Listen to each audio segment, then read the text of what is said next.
Hola a todos, pues hoy vamos a hablar sobre un tema importante en el bloque 2, que se trata sobre el tema de reproducción. Antes de empezar esta explicación, hay que ir con una pregunta muy importante, la cual es ¿por qué nos reproducimos? Y esta gran pregunta se debe a un simple hecho que se refiere a la muerte. Todo ser vivo está destinado a morir, incluidos nosotros, y esto se debe a que nosotros no nos mandamos solos. En realidad, cualquier función que tengamos en nuestro cuerpo o cualquier cosa que pase dentro del planeta Tierra está sujeto a las leyes del universo, que son las leyes de la termodinámica. Eh, las leyes de la termodinámica nos dicen que en un principio la energía no se va a crear ni se va a destruir, solo se va a transformar. Y la segunda nos dice que la energía va de un punto de orden a un punto de desorden que se conoce como entropía. Este desgaste molecular hace que nuestras moléculas dejen de hacer lo que normalmente hacen. De hecho, nosotros al estar vivos lo que hacemos al comer, al descansar y al cumplir nuestras funciones es ir conteniendo la entropía hasta que podamos vivir lo suficiente para poder reproducirnos. La forma en la cual nosotros trascendemos la muerte es la reproducción, ya que la reproducción permite preservar la información genética de los seres vivos. Esta información la vamos a preservar en forma de una molécula de ADN, ¿sí? Y de hecho, desde que la vida empezó, esta molécula se ha ido recombinando con el tiempo y con el tiempo y ha generado un montón de variantes, por ejemplo, estas que les pongo del reino animal. También se puede preservar información mediante el ARN, pero eso solo ocurre en los virus.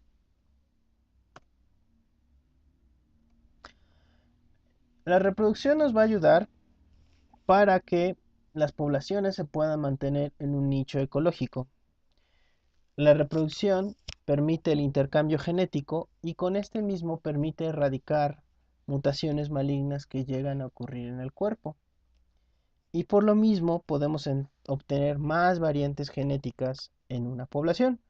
Por ejemplo, estos gatitos que pongo aquí son de la misma especie, pero todos van a tener características físicas o fenotípicas diferentes. A esto le conocemos como polimorfismos. Un claro ejemplo es esta especie de mariposa, ¿sí? Todos estos fenotipos o formas son de la misma especie y se han logrado gracias a la reproducción. Una característica de los polimorfismos es que no surgen por las mutaciones, sino que ya van empaquetados en nuestros conjuntos de genes y que se van a ir expresando dependiendo de las combinaciones que hay. Es decir, que estas variantes son fijas. En una población podemos encontrar todas estas formas en distintas proporciones. Los tipos de reproducción van a ser dos. El primero va a ser el sexual, el cual vamos a definir como aquel que ocurre cuando dos gametos haploides se juntan, es decir, que hay intercambio genético. Estos gametos los vamos a conocer como espermatozoides y óvulos. ¿Mm? Recuerden, una célula haploide es una célula sexual y también se puede conocer como un gameto. Una célula haploide es aquella que va a tener la mitad de la carga genética y la vamos a identificar con una N. Es decir, N quiere decir una carga genética. En cambio, un organismo diploide que tiene los dos, lo vamos a ejemplificar con un 2N. ¿Ok? Bueno, la reproducción sexual no requiere la fusión de células sexuales. Y aunque no hay intercambio genético, puede haber una recombinación de ciertos genes. Comparando la reproducción sexual y la sexual, en la sexual va a haber mayor recombinación genética en comparación de la sexual. La reproducción sexual es un proceso sencillo donde solo lo vamos a definir ya que lo vamos a definir ya que esto ocurre cuando un progenitor da origen a sus descendientes. Este descendiente va a ser idéntico al progenitor. Es decir, de una célula madre vamos a tener dos células hijas. ¿Qué ventaja vamos a tener con la reproducción sexual? Es que es un proceso rápido, sencillo, puede generar numerosos descendientes y esto puede asegurar la supervivencia de una especie. La reproducción asexual también es importante porque en el caso de que no encuentres a tu pareja, tú mismo puedes reproducirte. Y eso es una ventaja en condiciones estresantes en el medio ambiente. La desventaja que vamos a tener con este tipo de reproducción es que al ser los organismos todos idénticos, es decir, todos los hijos son idénticos a ti, van a tener la misma adaptación, la misma variación genética y cualquier cambio medioambiental puede afectarles negativamente.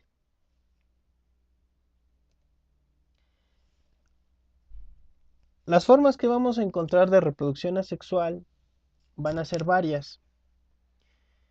Algunas van a estar sujetas a organismos que son únicamente unicelulares, es decir, que son organismos de una célula, y otros que son exclusivamente multicelulares.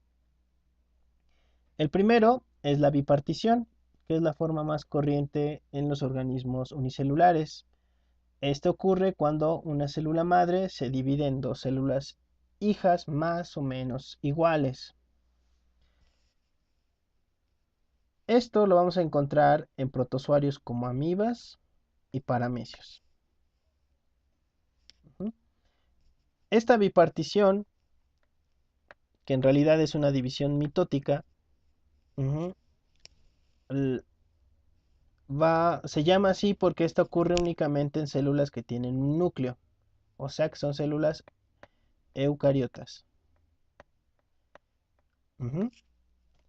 En cambio, cuando la partición de una célula ocurre en una célula procarionte, o sea, una bacteria, decimos que se llama fisión binaria.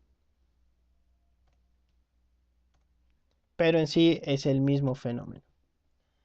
Otro tipo de reproducción asexual es la gemación. Aquí lo que ocurre es que primero se divide el núcleo dentro del citoplasma, como está ocurriendo aquí, se separa y a medida que se va separando, parte del citoplasma empieza a rodear al nuevo núcleo y surge una pequeña célula de menor tamaño que se conoce como yema. Una célula madre puede generar varias yemas. Este es diferente a la bipartición porque aquí la célula madre deja luego de existir. En cambio aquí la célula madre se preserva.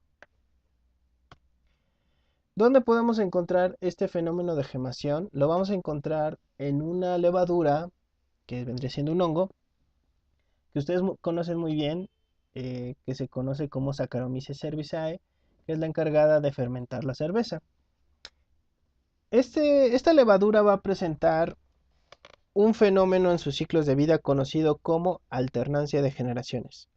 Quiere decir que va a tener una fase en la cual va a tener un ciclo de vida diploide, que vamos a simbolizar como 2N, y una fase haploide, la cual la vamos a simbolizar con una N.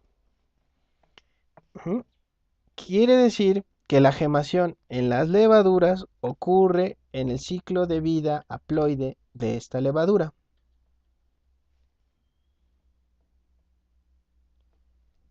Bien. La gemación también puede ocurrir en organismos multicelulares. Estas yemas, por ejemplo, pueden surgir en organismos, en animales que están en el mar, como las famosas hidras, que vamos a ver aquí. Una hidra es un pariente de una anémona o de una medusa de mar. Todos son animales del mismo filum, que se conoce como Cnidaria. El proceso es prácticamente el mismo. Surge una yema, se desprende y esta yema, que vendría siendo el mismo organismo, va a ocupar otro espacio. La esporulación es otro proceso que ocurre en las células, donde una célula madre produce varias divisiones consecutivas del núcleo, originando numerosos núcleos que se rodean de una cubierta dentro de la célula madre. Es decir, el núcleo se empieza a dividir, a dividir, a dividir, hasta tener un gran número de núcleos como tenemos acá, y finalmente la célula madre se rompe y cada una de las células hijas se quedan con cierta parte del citoplasma.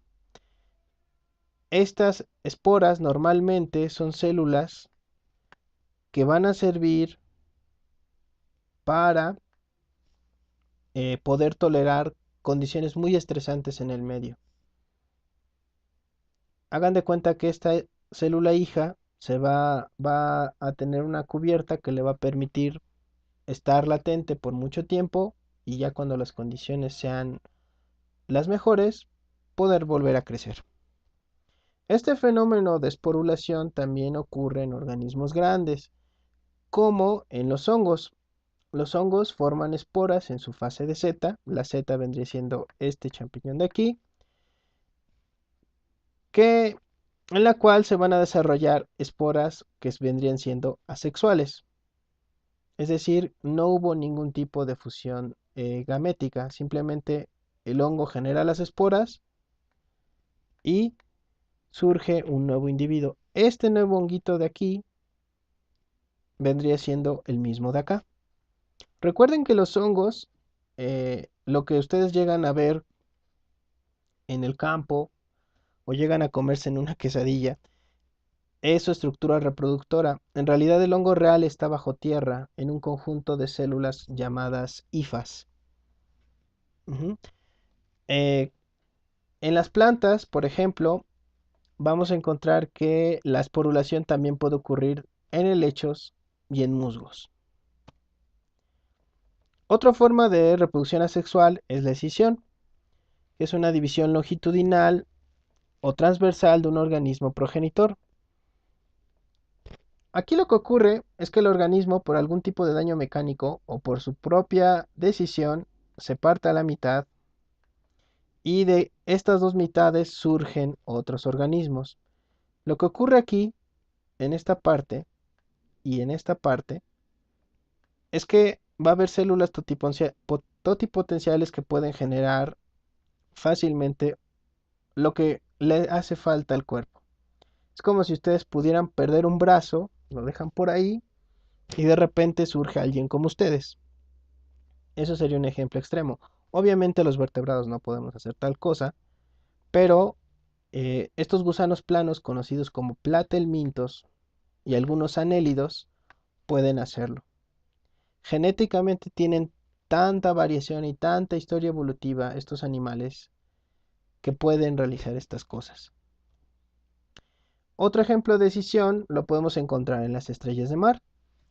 Recuerden que en los arrecifes de coral y en las costas pues hay condiciones ambientales duras porque hay muchas olas, hay mucho oleaje, entonces es normal que lleguen, digamos, en una tormenta movimientos de olas muy fuertes y puedan dañar mecánicamente a estos animales.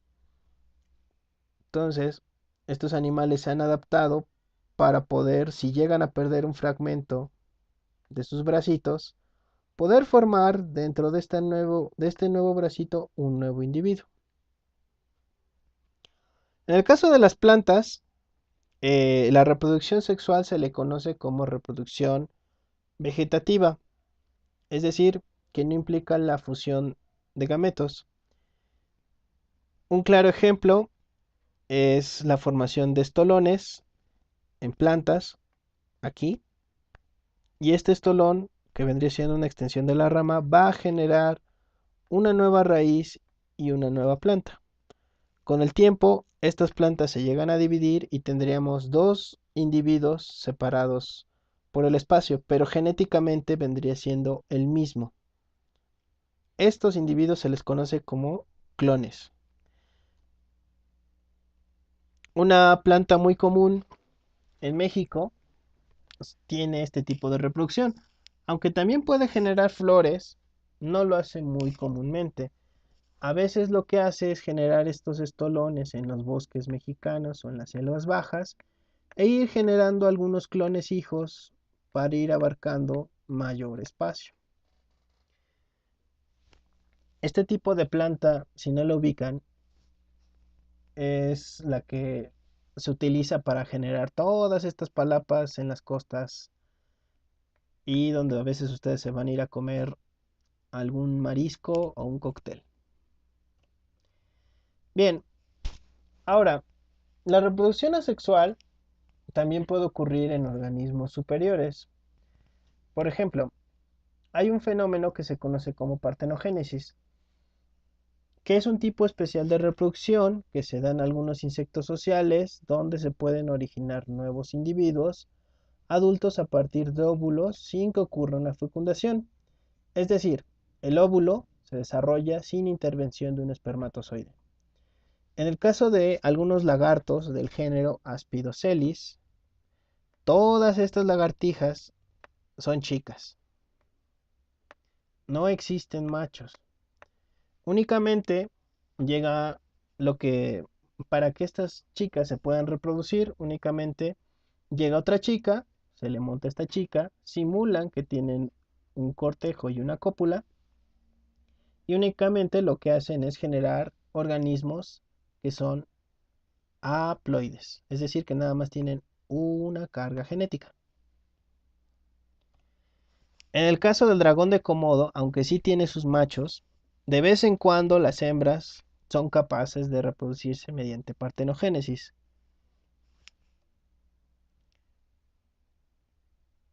Esto, como les había dicho, es una ventaja porque si, digamos, hay una disminución en los machos o son cazados o sufren algún tipo o sufren por algún tipo de depredador, las hembras no necesitan esperarlos, pueden generar sus propios descendientes, dejar sus huevos, pero la desventaja es que van a ir perdiendo variación genética. Bien, la reproducción sexual, su regla esencial es que debe ocurrir la fusión de dos células sexuales, normalmente una más grande que la otra. Normalmente la célula grande, conocida como huevo o óvulo, ¿sí?, va a tener mayor cantidad de energía porque sobre esta es donde se va a reproducir. La otra va a ser una célula móvil que no va a almacenar energía y normalmente está relacionada con el sexo masculino. Ujú. Ahora, les recuerdo, para que haya reproducción sexual, estas células sexuales deben ser haploides, quiere decir que nada más tienen una carga en N y otra carga en N. Cuando se juntan, tenemos ya un huevito o una célula que tiene la doble carga genética y se va a simbolizar como 2N. Ahora, ¿qué ventajas va a tener la reproducción sexual? Es que originan descendientes con características variables, es decir, a los que yo estoy dejando van a tener, digamos, si yo fuera una hembra, tendrían mis hijos los genes de su padre, o si fuera un padre, tendrían mis hijos los genes de su madre, y esto va generando nuevas combinaciones.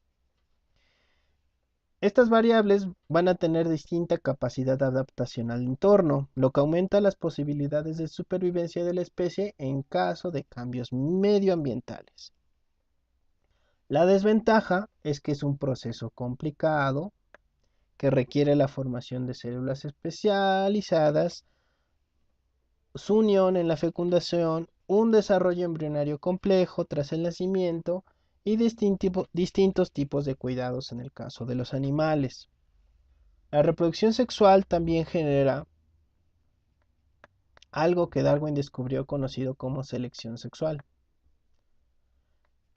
que vamos a abreviar como SS. La selección sexual es un proceso en el cual la evolución de algunas características van a ser determinadas por la elección de las hembras. En este caso, esta mosquita macho va a ser rechazada porque no va a cumplir con una característica física como el tamaño de sus antenas, que es más atractiva para esta hembra. La selección sexual ha generado muchas estructuras en el reino animal e incluso ha generado muchas formas de flores. Ahora, normalmente hacemos ejemplos de la fecundación en humanos, pero para que vean que la reproducción sexual no está exclusiva en los animales, vamos a poner el ejemplo de una flor. Todas las plantas que tienen flores se conocen como angiospermas. Las angiospermas normalmente van a tener una flor que se conoce como flor hermafrodita. Es decir, va a tener tanto una parte femenina, que vendría siendo esto de aquí, y va a tener estas anteras que vendrían siendo su parte masculina.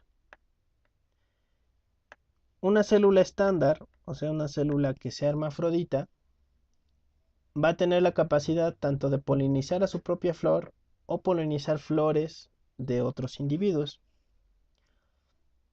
¿Cómo funciona esto? Miren, la reproducción en flores normalmente está relacionada con la presencia de polinizadores. Entonces imaginen que llega un insecto y busca el néctar de esta flor y con su movimiento de sus patas, de sus alas, empieza a sacudir estas estructuras que tenemos acá que se conocen como sacos polínicos. Estos se abren y todo el polen se le pega a las antenas, a los pelitos y a las escamas de los insectos, y este insecto va y vuela a otra flor. Al llegar a otra flor, el polen es transportado y toca la parte femenina. El polen empieza a generar algo que se conoce como tubo polínico. Y aquí este polen puede liberar los espermatozoides. Normalmente tienen 4, pero a veces va variando del tipo de flor. El espermatozoide llega al óvulo. Por ejemplo, aquí está el espermatozoide. Aquí anda. Y en este momento es cuando ocurre la reproducción sexual. Recuerden, para que haya reproducción sexual tiene que haber sí o sí fusión de células haploides. Tiene que haber una fusión de un espermatozoide y de un óvulo o un huevo. Posteriormente, esta célula ya diploide empezará algo que se conoce como desarrollo embrionario.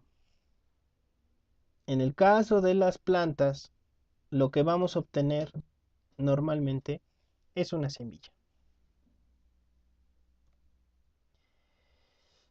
Bien, más características de la reproducción sexual es que la reproducción sexual va a necesitar gametos, pero posteriormente vamos a necesitar algo que se conoce como desarrollo embrionario. Ya, esto sería como el último. Solo cabe recordarle, solo cabe que les recuerde que para que existan células sexuales necesitamos un proceso que se conoce como gametogénesis, un proceso conocido como fecundación y posteriormente algo conocido como desarrollo embrionario. Pero eso lo veríamos en otro video. Así que, chao.